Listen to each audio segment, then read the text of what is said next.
Today, I want to be talking about hand eczema. We treat hand eczema every week, maybe about 5 to 10 cases a week. And we use two types of treatment. One is herbs, and the second is using acupuncture.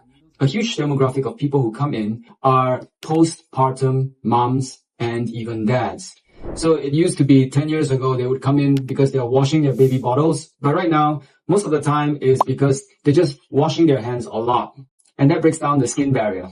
Today alone, I saw 2 cases and I want to share a little about them because then you'll learn a little more. In the first case, her baby is still an infant and she washes her hands a lot. And these lesions are slightly different than the lesions of the second person. First, let's look at the finger. It is the right index finger. You can see that it's a little more oozy. You can say there is a discoid or a nummular component to this hand eczema. In the other case, it's a little more muted. You don't see any of such lesions. You would only have little water blisters on the palms, and it has spread from just the edge of the little finger now across most of the palm. In both cases, the webs of some of the fingers are involved, and also the area that is between what we call the white and the red part of our skin. This is this little edge here.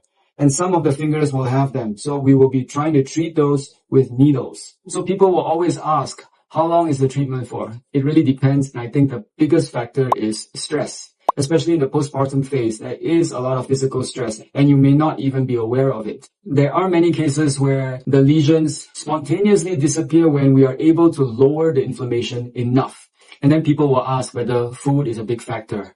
I would say that in most conflicts, at least in my experience, stress is the biggest factor. And then stress begets inflammation, and inflammation begets more stress. But when you're able to bring down the stress, and we are able to help with bringing down the inflammatory load, usually people are fine, even if their diet is not too pristine. I hope this share was useful, and if anyone has any questions about conflicts, hand eczema, discoid eczema on the hands and fingers, please feel free to leave a comment below and I'll try to answer. Thank you.